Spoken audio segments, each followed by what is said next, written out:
All right, super excited for this. I'm with Eric from SMB Law Group. Eric, how you doing today? I'm good, Andrew. How are you? Thanks for having me on.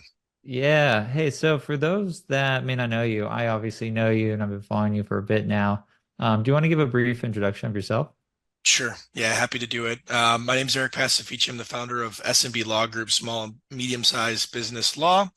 We're primarily a mergers and acquisitions Main Street boutique. We help people buy, sell, and operate small businesses. We were founded in 2022. We're comprised of primarily former big law, top 14 educated attorneys who decided to come down to Main Street and do lower middle market and Main Street M&A.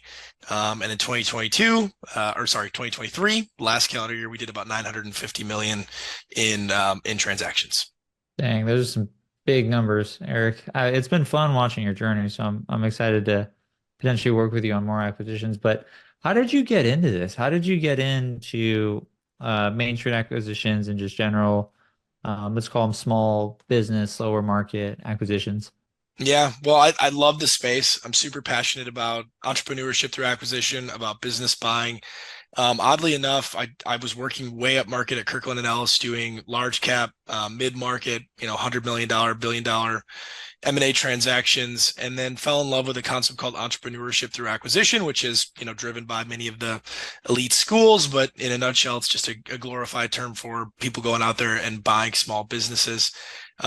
Became enchanted with the space, started kind of posting some content around legal M&A and how to buy a business in a legally effective and efficient way.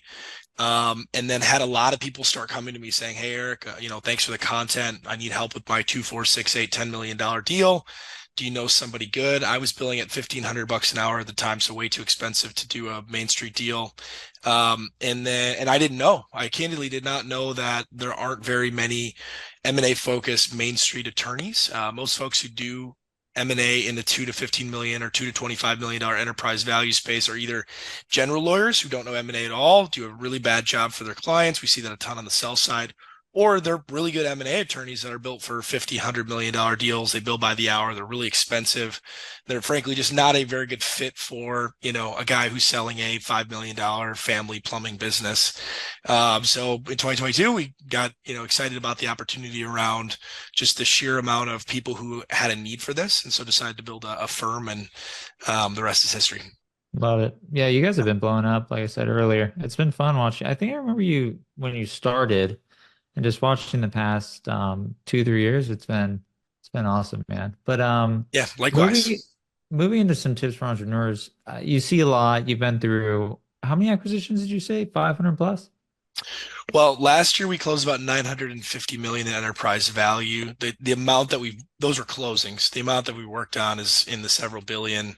And then in terms of sheer number, maybe a couple hundred transactions that we've worked on. Nice. So in terms of like common pitfalls that you see entrepreneurs going through an M&A process, what are like the top like two or three that really stand out to you?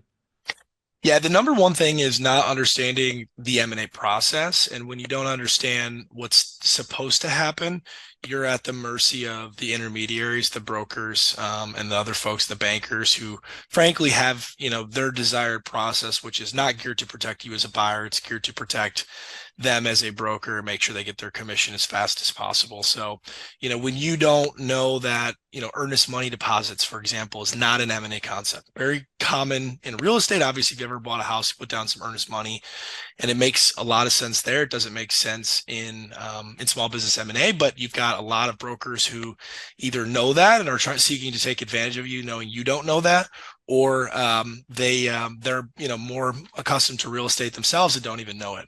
And so not having experienced M&A representation, you put yourself in a position of weakness with all kinds of things like that, because it starts with earnest money, then you get into the legal document negotiation, the protections that you receive, the risk allocation that you receive.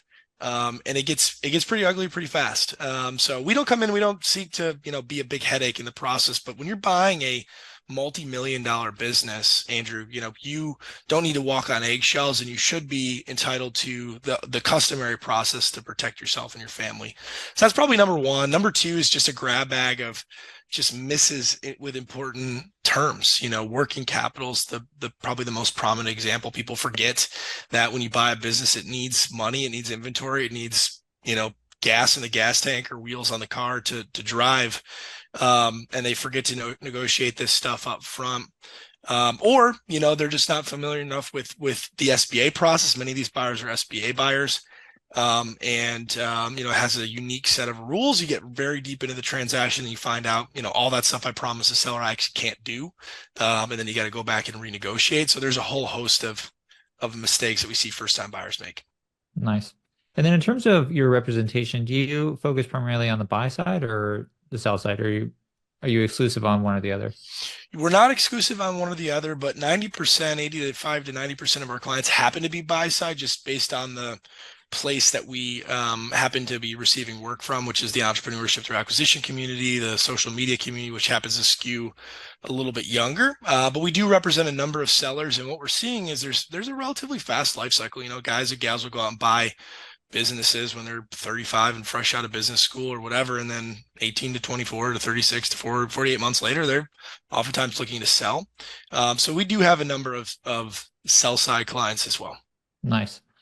And then in terms of, I'd love to hear just, tell me about a case study where things just went exceptionally well, a story that maybe stands out to you. Maybe it warms your heart in terms of the way it closed, or there was a big issue and you resolved it.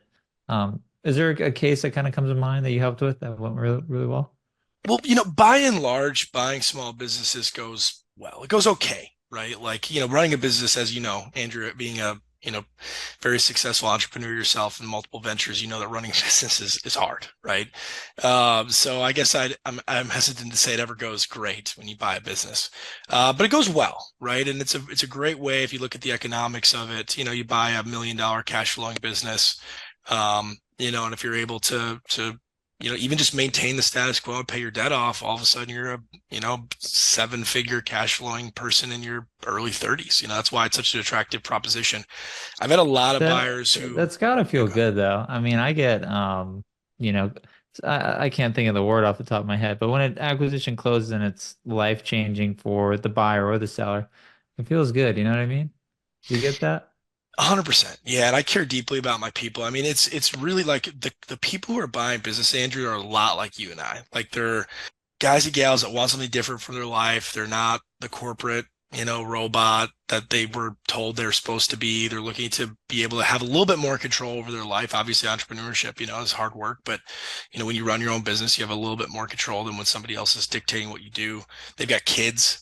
More often than not, these are family people, and they're 25 to 45-year-old. Like, it's really important. And so, we oftentimes say, like, don't celebrate the LOI, don't celebrate the closing, we'll see how it's going in 3 to 5 years. But no, but you got to celebrate at some point in life. So I think I'm with you on that. Like, it's a hard process to buy a business. So I do get excited for them when they close and kind of fulfill that dream. It's fun to watch. Yeah, I love what you just said right there, though, in terms of, not celebrating the LOI. I always say do not celebrate until the money is in the bank, because we represent sell side mainly. Mm-hmm. Obviously excited to have you represent the buy side. But yeah, there's, moments where I think you should still celebrate, but obviously it's not over until the money hits the bank, in my opinion. Yep. Next question. Okay, so on the flip side, are you comfortable sharing maybe a story where a deal fell through for certain reasons, and just sharing how that can be avoided? Maybe the seller overstated some things, you caught it. Maybe the buyer, you mentioned, promised things with an SBA loan and isn't able to cover that. What's like one that comes to mind? Yeah, deals die. Generally speaking, your deal is going to die really in one of two stages. It's either going to die in the lending process, in the quality earnings process, your financial diligence. You've gone under LOI, you've now lifted the hood, and you're seeing things that are a problem, or you're realizing that, hey, it was represented that these were 2 customers, but really they're actually 1. And so, customer concentration isn't 20%, it's more like 45%, and now I've got to, think more seriously about walking away. We see a lot of that. We also see a lot lot of really spectacular failures, right? Where people hold on for way too long, desperately trying to get the deal done, sellers desperately trying to get the deal across the finish line, but they're getting cold feet, they're getting emotional, they've got deal fatigue, they're sick of compromising. Many of them are 60 or 70 years old, and so they're very difficult people. Just given that demographic, that's maybe not an unfair thing to say, but and so we see a lot of deals that die in a spectacular way there. A couple of really good examples of traps for the unwary in terms of deal failure is, I see a lot of really sophisticated people financially struggle with the financial diligence piece of it because they come in, they've got 10 years of experience at Goldman Sachs, right? And they're like, I don't need to hire a quality of earnings provider to look at these books. Like, I can do it, right? But they're not appreciating the fact that a deal process moves incredibly fast. You're managing the business diligence, the legal diligence, the financial diligence, the lending process, your day job, potentially your kids, your family. Like, your wife's like, where are we moving? What school are the kids going to? What's going on? And you're trying to look at the books of a small business. And a lot of them, it's Cheryl who just had hip surgery going to get a box of documents out of the attic. Like, it's not a great process. And so we see a lot of overconfidence when they should have just gone out and hired a high quality of earnings provider 3 months ago, and they would have realized that they had a big working capital shortfall that was threatening the deal right 90 days ago, instead of wasting everybody's time. So we see a lot of that. But one really important thing about business buying for the first time buyer is that it's very different than buying a home, right? Everybody conflates this with the home buying process, but in the home buying process, you go in, you do an inspection, you look at the foundation, you look at a couple of things, a guy picks and pokes for 8 hours and he's identified, the vast majority of the issues with the property. And maybe in a commercial context, you've got to do some phase ones or whatever for environmental stuff, but there's not a whole lot there. You got a box. With a business, you got a really dynamic organization with skeletons in the closet. And we see, really crazy stuff. We had a deal that had been in process for, 6 months. And then they realized that, we had a $6 million purchase price, but when they were selling inventory, they weren't crediting that against cost of goods sold, whatever, yada, yada. So, P&L was overstated by like $1.5 million. You got to slice that price from 6 million to 4.5, and it's a huge mess. And so it's a very dynamic, difficult process. And that's why there are so many little idiosyncrasies that have to tie out, because if you find yourself in that situation and you've also put up, $100,000 of non-refundable earnest money, like, you're in a bad position. You've found yourself in a really poor spot. So, there are a lot of ways to screw up a transaction. I would agree with that. I've seen a lot myself, and those surprisingly on let's say the SaaS side, we rarely see earnest money deposits, and then also quality of earnings are typically easier because everything's Yep. online, everything's digital. So definitely have a lot of respect for the work that you do, or the work that Main Street buyers do. Yeah. So next question, in terms of, there's a lot of different attorneys out there. As an entrepreneur, what should you, in your opinion, look for in an M&A attorney?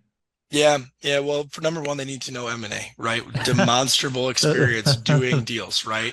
Like, I went to a small business mixer in town here a few weeks ago. I don't know why I did, but I was there at a brewery, and they had 2 other lawyers there. One's personal injury, and then there's the other guy, Doug. And the personal injury guy's like, yeah, I do whatever, personal injury. And then they get to Doug, and Doug goes, anything that he can't do, you come to me for, the general guy. Mm. And I just like squirming in my seat. I'm like, if you go to that guy to do your M&A deal, like, you're in for a world of hurting. So make sure they know M&A, because the terms are very specific, and like, you'll get your ass kicked. And we're talking about millions of dollars of risk protection in those contracts that after you buy or you sell, you could either be at risk as a seller of having to give back millions of dollars, or as a buyer, you could buy a business that has big problems and have no recourse against the seller for it. So it's really important that they know the market terms. But then, we're not doing, acquire.com. You guys aren't doing $500 million transactions. So you don't need a big, expensive, big law attorney who's going to bill by the hour and is going to drive everybody crazy in the transaction. And we see those oftentimes on the other side. And the incentives are built to bill, right? And so it's a lot of make work. I get on a call. It's me, my client, the broker, and then they've got 3 lawyers that are all yelling at me. Like that's not a good person to have on your team in a small business deal, particularly since many of the players in small business that Acquire is going to deal with are not sophisticated buyers and sellers. They've never been through an M&A process. They just want a fair transaction. They want everybody to be represented. They want everybody to be polite. They want us to tell us what they need to know, and then they need us to get out of the way, right? So having a high-powered corporate law firm on your side is like bringing a bazooka to a knife fight. It doesn't make a ton of sense. And then I love to work with people who are entrepreneurial. I think in this space, like there's just a lot of appreciation around people who understand more than just legal, academic, here's what there's a lot of negotiating and figuring out that you need to do in small business that goes well beyond just, here's what the deal point study says is supposed to be in the agreements. So entrepreneurial, reasonably priced with a appropriate price structure, flat fee is great. And then demonstrable M&A experience. I like that. I definitely wish I knew the last point when I sold my first business. I remember I hired Pillsbury, if you're familiar Yeah. with them. Mm-hmm. Yeah, and I remember they sent me an email and they said, Andrew, like you've been emailing us a lot, and just so you know, we charge 15 minutes for every email. Then I responded with, "Thank you very much," as a joke. I think Yeah. I cost like $1,000. I don't Yeah. know. Don't do that. All right, Eric, this has been awesome. Again, super excited to be working with you on some acquisitions in the near future. If people want to get a hold of you, where should they go? Yeah, so we're smblaw.group is our email address. Obviously, SMB Law, here in the background. Many ways to find me. My email is eric@smblaw.group. Happy to work with anybody. And really, thank you for doing this. Really impressed with Acquire. You guys have done incredible things over the last couple of years. Are growing like crazy. Your leadership is really, obviously, pretty extraordinary, Andrew. So thank you for the opportunity to work with you guys. Yeah, excited. And I'll put all that in the show notes. All right, Eric, Yep. appreciate it. Thanks for coming on. Cool. Thank you. Cheers.